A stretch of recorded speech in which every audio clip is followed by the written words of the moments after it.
मेरे इस चैनल पर आने वाले सभी श्रोताओं को और दर्शकों को मेरा सादर सप्रेम नमस्कार।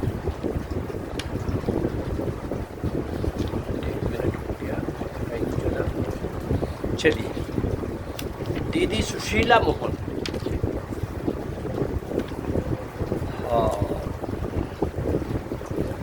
दो एपिसोड के अंदर हमने समझने की कोशिश की, जानने की कोशिश की कि दीदी सुशीला मोहन जो है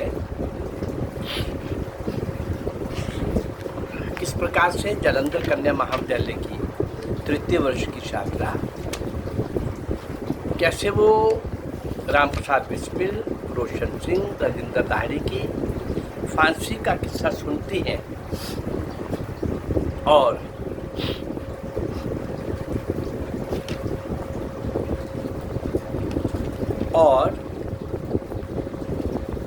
बेहोश होती हैं और परीक्षा नहीं दे पाती हैं और फिर उसके बाद क्रांतिकारी गतिविधियों में किस तरह से शामिल होती हैं, कितना बड़ा कार्य करती हैं, परिवार आर्य समाजी है, देशभक्ति की कविताएं खूब लिखती हैं, बोलती हैं, सब जगह चर्चाओं में भाग लेती हैं। उनका व्यक्तित्व परिपक्वता की ओर बढ़ता जा रहा है। तब और भी निखर गया जब बहुत बड़े क्रांतिकारियों के साथ उनका मिलना हुआ। उनके साथ कंधे से कंधा मिलाकर वो चलने लग पड़ी और दो एपिसोड के अंदर हमने समझने की कोशिश की कि जालंधर से कलकत्ता पहुंची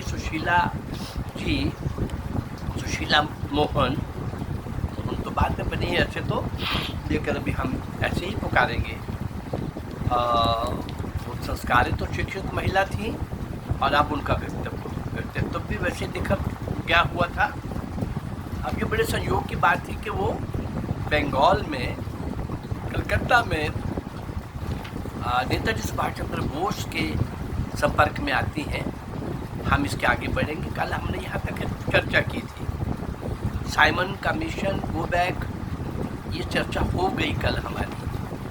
नेताजी के ध्यान में आया कि ये 3 महिलाएं जो लड़कियां जो शामिल हुई हैं उनमें से एक तिरंगा हाथ में लिए हुए साइमन गो बैक, उनके भाव, उनके एक्शन, उनका बॉडी लैंग्वेज, उनके चेहरे की रौनक, आंखों की चमक, उनकी कुछ कर गुजरने की, उन तीनों की कमाल की उनकी प्रस्तुति, उस सारे ये प्रोसेशन के अंदर साइमन और सभी लोग बोलते गो बैक। इस प्रकार का नेताजी सुभाष चंद्र बोस का कोई प्रसन्नता का ठिकाना न रहा और उन्होंने उसी के हाथ में तिरंगे वाली सुशीला को आगे करके 2 बहनें भी साथ में हो गई और उनके पीछे नेताजी सुभाष चंद्र बोस और उसके पीछे सारी दुनिया, सारा समाज। भगत सिंह और चंद्रशेखर आज़ाद जब एक साथ मिले तो ये तो लगा के भी क्रांतिकारी आंदोलन तो मानो जैसे पंख ही लग गए हों। उड़ान बढ़ गई थी, रेंज बढ़ गई थी, कार्य का विस्तार हो गया था, साथियों की संख्या बढ़ गई थी। उधर भगवती चरण मेरठ से कलकत्ता आ गए और वह सुशीला के पास ही ठहरे। अब मुझे लगता है कल के एपिसोड के अंदर शायद मैं ये दे चुका हूँ। अब हम थोड़ा आगे बढ़ते हैं। उनको जो तार मिला, ये भी बात हमारे आपके सामने आई थी कि किस तरह से वो यूरोपियन वेश में भगत सिंह को पहचान लेती हैं ये, और कैसे तार आता है, किस तरह से स्टेशन पर पहुंचते हैं, ये सारा हो गया है। क्रांतिकारी सूझबूझ सुशीला जी के दिमाग में पूरी तरह से आ गई थी, परिपक्व हो रही थी, बहुत बड़े बड़े कारनामों को नेतृत्व दे रही थी और किस तरह से इन्होंने अपनी मालकिन के घाट ठहराया इनको, भगत सिंह को, भगवती चरण को, दुर्गा भाभी को, भगत सिंह को, इन सबको। एक दिन शज्जू राम के घर को घेर लिया था। शायद ये बात कल की मुझे लगता है कि हो चुकी है पैसे की ज़रूरत पड़ी और मेवाड़ मंचन नाटक, मेवाड़ मंचन नाम का नाटक जो है वो मेवाड़ पतन नाटक का मंचन किया। पैसे आए, पैसे का मतलब क्या था? शस्त्र लेने थे क्रांतिकारियों के लिए।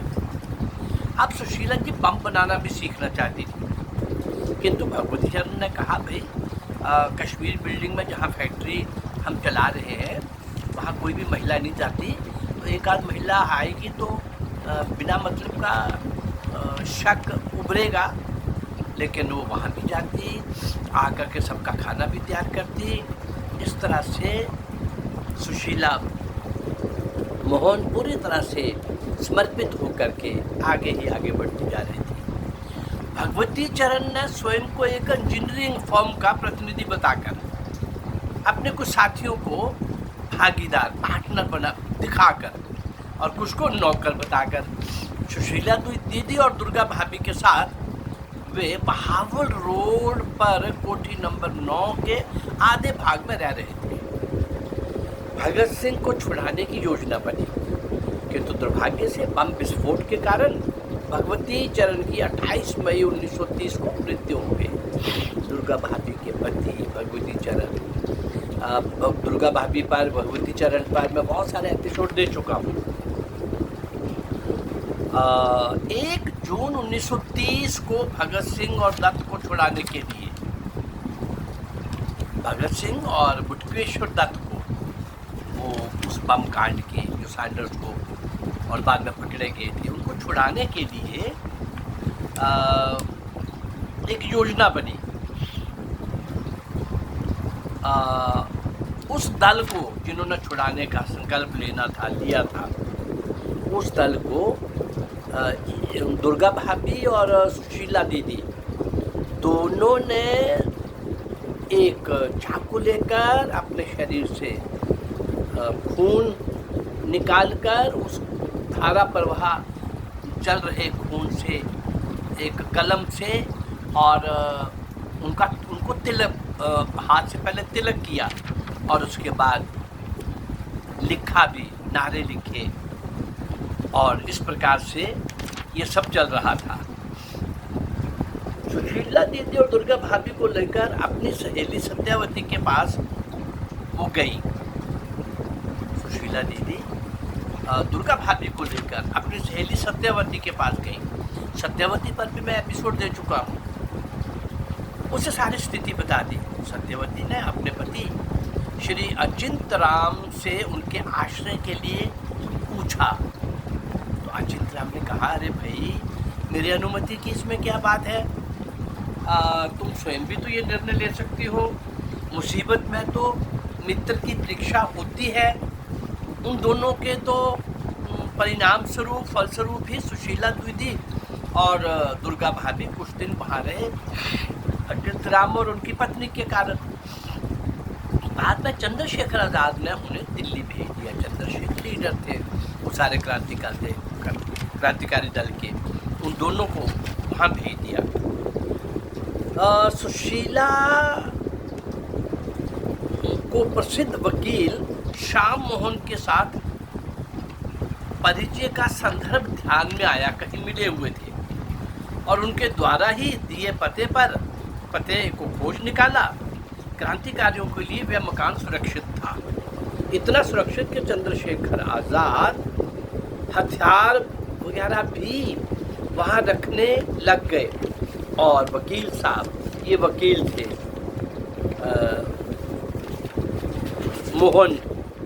श्याम मोहन, ये वकील थे और हथियार रखने लग गए। इधर उधर वहाँ से हथियार उठाने ले जाने का भी वो केंद्र बन गया। एक बार हथियार लेकर लाहौर गए, किंतु दिल्ली पुलिस को इसकी भनक लग गई और वह उन्हें गिरफ्तार कर लाहौर पहुँच गई। गिरफ्तार करने के लिए लाहौर पहुँच गई पुलिस।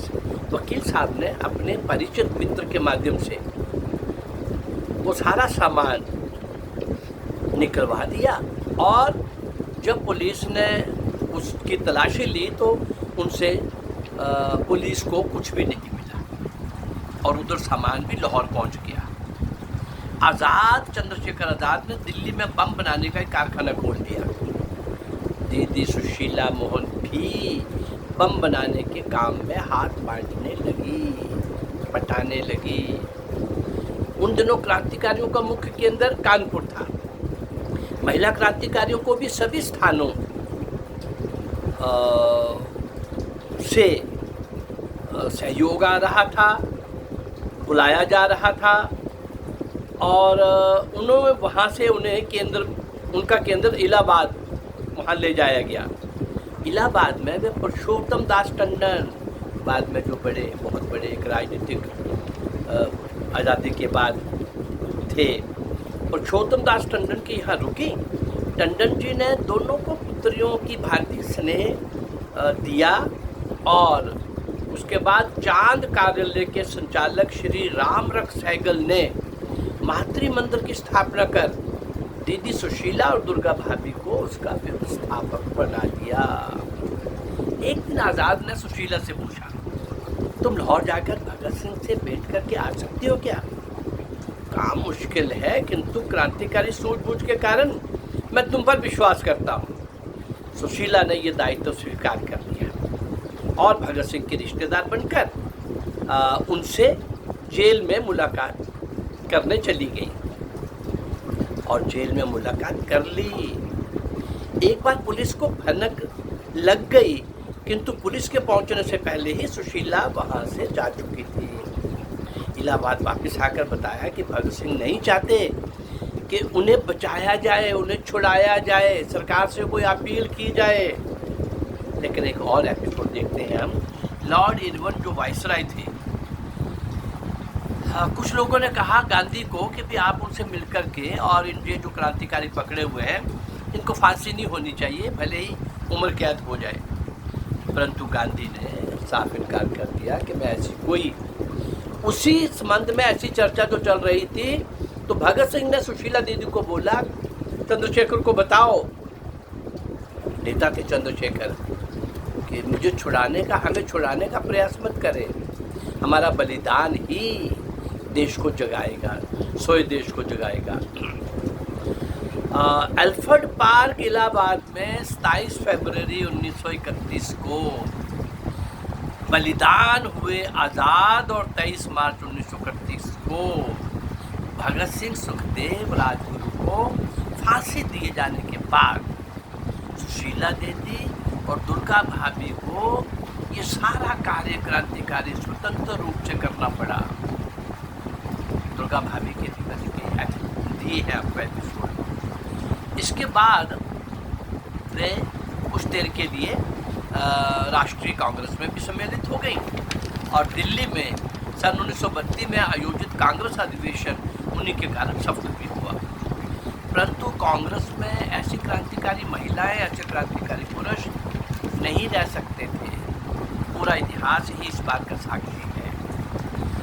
और कांग्रेस का एक प्रस्ताव अधिवेशन का पढ़ने लगी तो पुलिस ने आके प्रस्ताव छीन लिया, लेकिन प्रस्ताव कंठस्थ था। पुलिस की जांच के बाद भी उसको बोल दिया और इस सारे उसमें मुकदमा चला। सजा के रूप में 3 महीने का कठोर कारावास मिला और 200 रुपये जुर्माना। 3 महीने की सजा पूरी होने के बाद जुर्माना ना देने पर 1.5 महीने की सजा और काटनी थी, किंतु जेल में बनी कुछ और सहेलियों ने वो जुर्माना इकट्ठा करके जमा करा दिया। अब ये फिर से वकील श्याम मोहन के यहाँ ही रहने लगी, लेकिन क्रांतिकारी गतिविधियों में पूरी तरह से एक्टिव रही और उसमें एक्टिव रहने के कारण गिरफ्तार कर ली गई फिर से। इस गिरफ्तारी में उनकी सहेली ने ही मुखबिर का काम किया था। मिस्टर एवरेट ने उन्हें 1 महीने तक थाने में रखा, परंतु ठोस प्रमाण के अभाव में मुकदमा नहीं चलाया जा सका और वे फिर मुक्त हो गई। अब दीदी सुशीला मोहन दिल्ली से अपने पिता के घर गुजरात, पंजाब, पाकिस्तान का पंजाब का एक जिला गुजरात चली गई उनके पिता ने सुशीला का विवाह 1 जनवरी 1933 को श्री श्याम मोहन वकील के साथ कर दिया। दोनों क्रांतिकारियों का ये सुखद मिलन था। सुशीला के कारण ही श्याम मोहन को भी पति बने थे, इनको भी 1 वर्ष की सजा हुई थी और जेल में उनको नजरबंदी में रहना पड़ा था। सुशीला ने शादी के बाद एक ही शर्त रखी, अपने पति क्रांतिकारी थे लेकिन ये बहुत आगे आ चुकी थी। क्या शर्त रखी? शादी के बाद भी मुझे क्रांतिकारी गतिविधियों से वो सदा संलग्न रहेगी, मुझे कोई रोकेगा नहीं। और श्याम मोहन ने सहर्ष इस बात को स्वीकार कर लिया। श्याम मोहन वकील बहुत देर से यदा कदापि और रेगुलर रूप में भी, लेकिन अपनी वकालत चलाते हुए सहयोग तो कर रहे थे सारे क्रांतिकारियों का, और इनका भी उसी में उनसे संपर्क आ गया था। कई टर्निंग पॉइंट आते हैं, कई आशा निराशा के उस समय आते हैं, स्थितियाँ आती हैं, स्थितियाँ बदलती रहती हैं। आशा और निराशा की आंख में चोरी हमेशा चलती रहती है। ऐसे कामों के अंदर अनिश्चितता भी कई बार आ जाती है। कई बार लगता है कि अब तो ये हो ही नहीं सकेगा, कैसे होगा, मेरा ये भी चला गया, ये भी चला गया, वो साथी भी चला गया, वो बहन भी चली गई, और जो जेल में उनको यातनाएं बहुत दी जा रही हैं, काला पानी की सज़ा, फांसी के तख्ते पर बहुत से लोग झूल रहे हैं।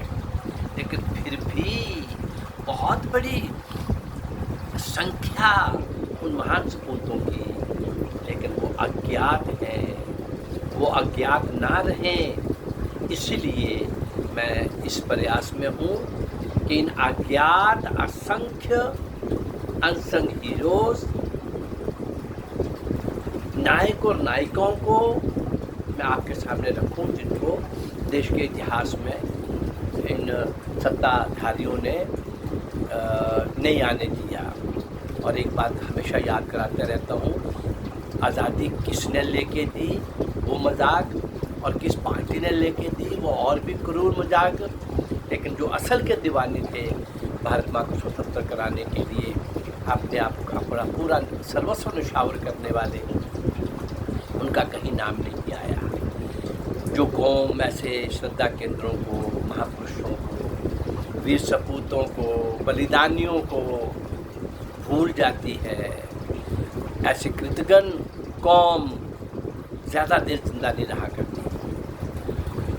हिंदू समाज बहुत देर से संघर्ष करता हुआ कुछ बहुत बड़ा 87 लाख वर्ग किलोमीटर जिस अखंड भारत का क्षेत्र था, वो आज 33 लाख वर्ग किलोमीटर रह गया है। हर तरह से संकट आज भी है, और ये संकट समय समय पर हम चर्चा करेंगे तो पता लगता रहेगा। फिर से गुलामी हमारे द्वार पर ना आ सके, उसके लिए भी इन महापुरुषों को स्मरण करना ज़रूरी है। मेरा ये प्रयास अगर आपको अच्छा लग रहा है, इन अज्ञात वीरों को आपके सामने लाने का, सपूतों को, सपुत्रियों को, नायक और नायिकाओं को, अगर ये प्रयास आपको अच्छा लग रहा है तो इस चैनल को लाइक करिए, सब्सक्राइब करिए और इसको शेयर करिए। नमस्कार, जय भारत, जय हिंद।